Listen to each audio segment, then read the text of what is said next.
Mark Twain Selected Works Concerning Undertakers. There is a system of extortion going on here, which is absolutely terrific. And I wonder the Carson Independent has never ventilated the subject. There seems to be only one undertaker in the town, and he owns the only graveyard in which it is at all high-toned or aristocratic to be buried. Consequently, when a man loses his wife, or his child, or his mother, this undertaker makes him sweat for it.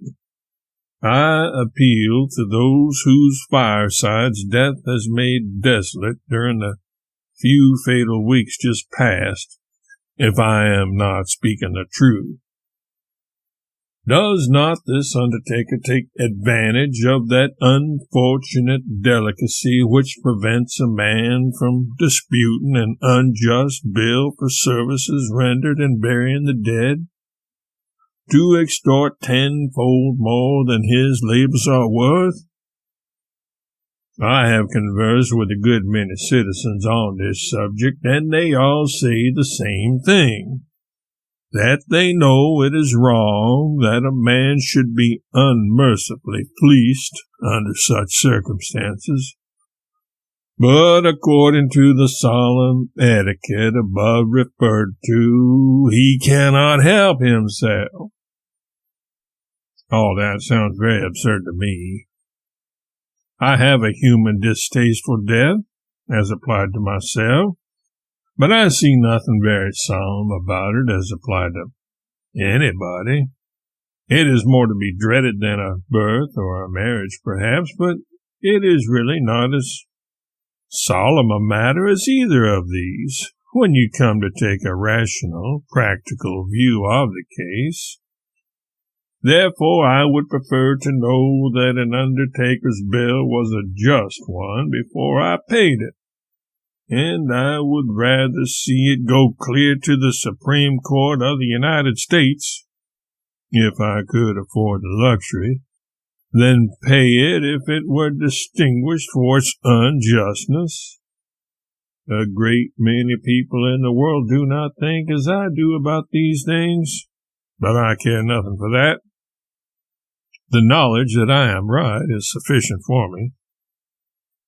This undertaker charges $150 for a pine coffin that cost him $20 or $30, and $50 for a grave that did not cost him $10.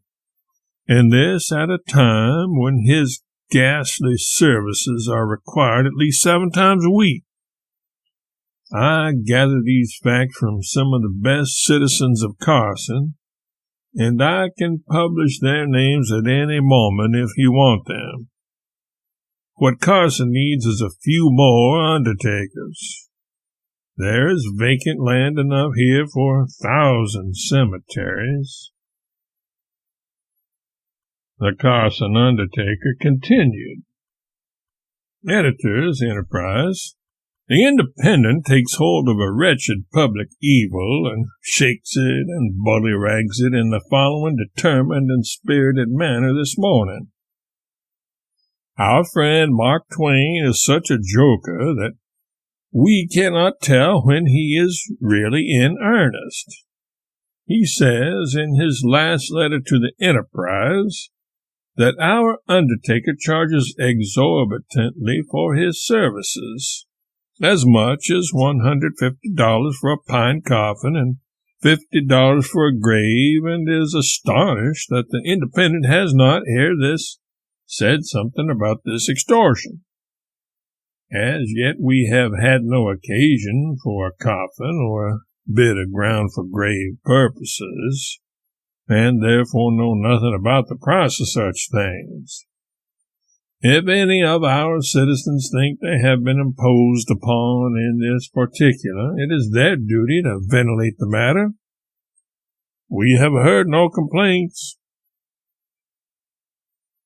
That first sentence is false, and that clause in the second, which refers to the Independent, is false also. I knew better than to be astonished when I wrote it. Unfortunately for the public of Carson, both propositions in the third sentence are true. Having had no use for a coffin himself, the editor therefore knows nothing about the price of such things. It is my unsolicited opinion that he knows very little about anything, and anybody who will read his paper calmly and dispassionately for a week will endorse that opinion. And more especially his knowing nothing about Carson is not surprising. He seldom mentions that town in his paper. If the second advent were to occur here, you would hear of it first in some other newspaper. He says, if any of our citizens think they have been imposed upon in this particular, it is their duty to ventilate the latter. It is their duty, the duty of the citizens, to ferret out abuses and correct them, is it? Correct them through your advertising columns? And pay for it? Is that it? And then turn to your second page and find one of your insipid chalk milk editorials defending the abuse and apologizing for the perpetrator of it, or when public sentiment is too well established on the subject, pretending, as in the above case, that you are the only man in the community who don't know anything about it. Where did you get your notion of the duties of a journalist from? Any editor in the world will say it is your duty to ferret out these abuses and your duty to correct them. What are you paid for? What use are you to the community? What are you fit for as conductor of a newspaper if you cannot do these things? Are you paid to know nothing and keep on writing about it every day? How long do you suppose such a jack-legged newspaper as yours would be supported or tolerated in Carson if you had a rival no larger than a foolscap sheet, but with something in it, and whose editor would know, or at least have energy enough to find out, whether a neighboring paper abused one of the citizens justly or unjustly? That paragraph which I have copied seems to mean one thing, while in reality it means another. Its true translation is, for instance, our name is independent, that is, in different phrase, opinionless. We have no opinions on any subject. We reside permanently on the fence. In order to have no opinions, it is necessary that we should know nothing. Therefore, if this Undertaker is fleecing the people, we will not know it, and then we shall not offend him.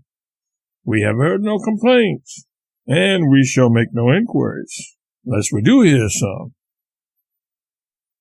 Now, when I published a sarcasm upon the San Francisco Water Company and the iniquity of cooking dividends some time ago, in the attractive form of a massacre of Dutch nicks by an irresponsible crazy man, this lively independent came after me with the spirit of old Hopkins strong upon him, and launched at me the red bolts of its virtuous wrath for bringing the high mission of journalism into disrepute, for leading the citizens of California to believe that the murderous proclivities of this people were more extensive than they really were, or, in other words, creating the impression abroad that we were all lunatics and liable to slay and destroy one another upon the slightest provocation. I did not reply to that because I took it to be the fellow's honest opinion, and being his honest opinion, it was his duty to express it, whether it galled me or not. But he has permitted so many greater wrongs to pass unnoticed since then, that I have arrived at the conclusion that he only did it to modify the circulation of the Enterprise hereabouts. I should be sorry to think he did it to procure my discharge. He would not if he knew I was an orphan.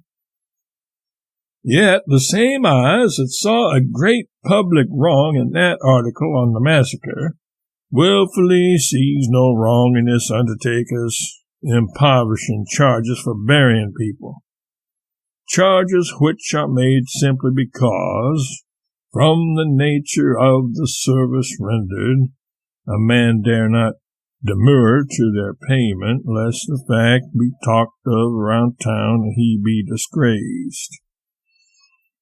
Oh, your independent is a consistent, harmless, non-committal sheet. I never saw a paper of that non-committal name that wasn't. Even the religious papers bearing it give a decided, whole-souled support to neither the Almighty nor the devil. The editor of the Independent says he don't know anything about this Undertaker business. If he would go and report a while for some responsible newspaper, he would learn the knack of finding out things. Now, if he wants to know that the Undertaker charged 3 or 4 prices for a coffin, the late Mr. Ash's, upon one occasion, and then refused to let it go out of his hands when the funeral was waiting until it was paid for, although the estate was good for it, being worth $20,000, let him go and ask Jack Harris. If he wants any amount of information, let him inquire of Curry or Pete Hopkins or Judge Wright. Stuff! Let him ask any man he meets in the street. The matter is as universal a topic of conversation here as is the subject of feet in Virginia. But I don't suppose you want to know anything about it. I want to shed one more unsolicited opinion, which is that your independent is the deadest, flattest, most worthless thing I know, and I imagine my cold, unsmiling Undertaker has his hungry eye upon it. Mr. Curry says that the people will come forward and take hold of the matter. A city cemetery can be prepared and fenced in a week, and at a trivial cost. A cemetery from which a man can set out for paradise or perdition just as respectably as he can from the Undertaker's private grounds at present. Another Undertaker can then be invited to come and take charge of the business. Mr. Curry is right, and no man can move in the matter with greater effect than himself. Let the reform be instituted. Mark Twain.